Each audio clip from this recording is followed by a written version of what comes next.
Hard to believe this week, season 7 of Blackish starts on ABC.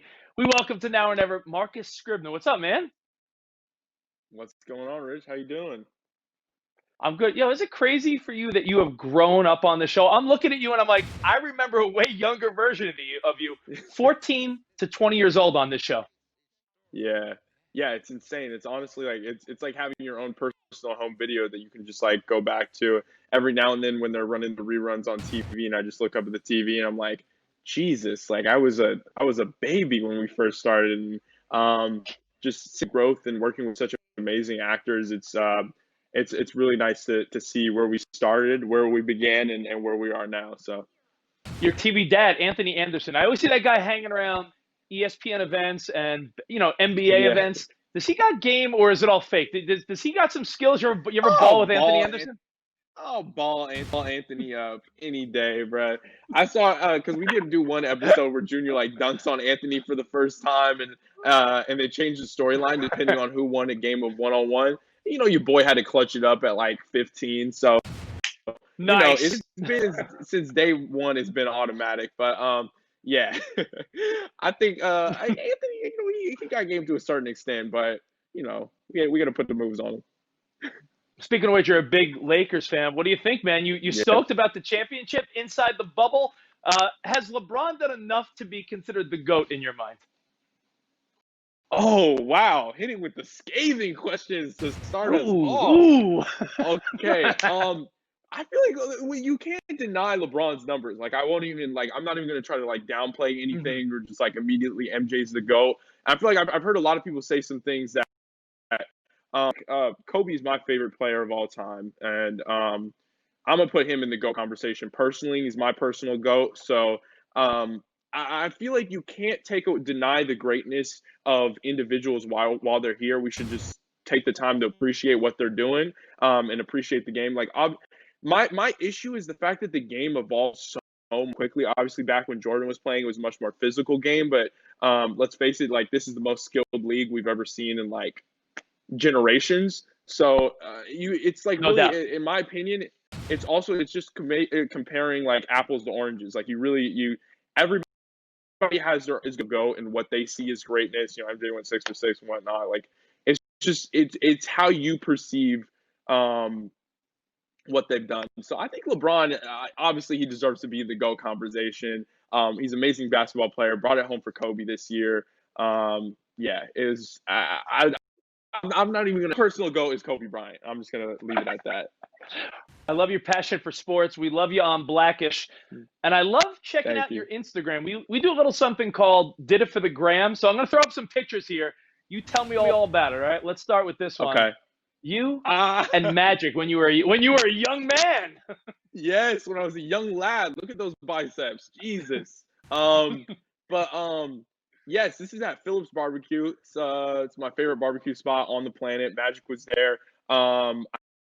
I think there was like an or something happening on the streets, and he was there, and he just ended up being at the same Phillips as me. And this was like right when I started Blackish. And I told him I was like, yeah, I'm on Blackish. Just like I was like, yeah, Magic, like take a picture with me, please. But yeah, it was my dad's favorite basketball player of all times. Watching him get to meet him was amazing. And yeah, that was a pretty great moment. You see, I got the Kobe shirt on too. Back in the day, always I know. repping. Well, But yeah. you know what? Speaking of which, when you got to meet the late great Kobe Bryant, was this a Uh, special moment for you? extremely special moment. It's always insane when you get to meet your idols and Kobe watches the show with his family, which was insane to find out for me. And he was such a nice and amazing guy, and getting to take this photo with him, the world to me. He was so sweet, him and his family, Vanessa, and it was just um yeah, it was a moment that I will cherish forever. So that is one of my favorite pictures that I've ever taken of all time. I was one of my dream people to meet. So yeah. Hey, Marcus, And I'll it got tell me you a little what, the sad. cultural impact Yeah. the cultural impact that Blackish has had brought you to the White House. You met the Obamas? Yes. Yes. That's actually hanging up currently in my dining room right there. Somehow my sister got prime position in between Michelle and Barack. I know. Don't know how she finessed that one. And if you pay attention closely, I was like super awkward back then. Look at my right arm. Why is my right arm not around Michelle? That is the most awkward thing I've ever seen.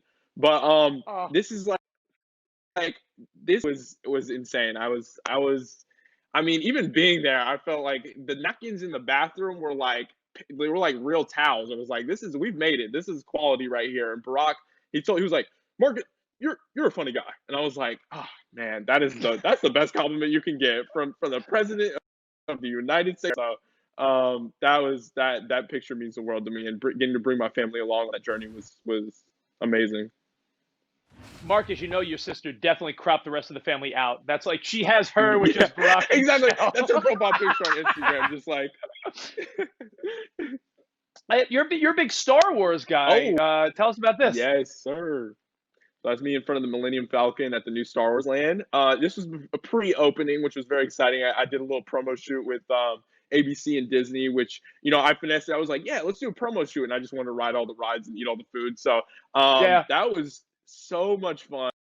Like getting to walk through the Millennium Falcon. Obviously, you're just like, as any Star Wars fan would be, you're like losing your mind.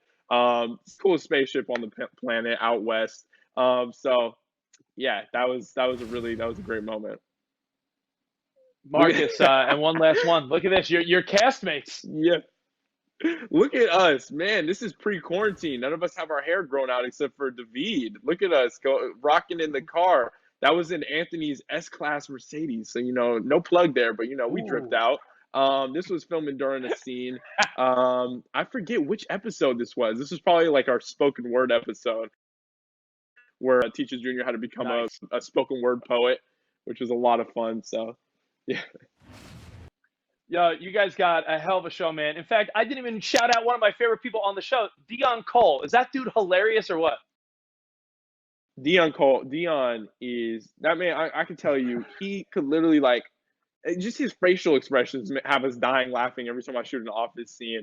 And he's such a hard worker. This man is a globetrotter. Not so much now that coronavirus has hit, but Dion is like literally one of the funniest people I've ever met in my entire life. Naturally off the rip funny.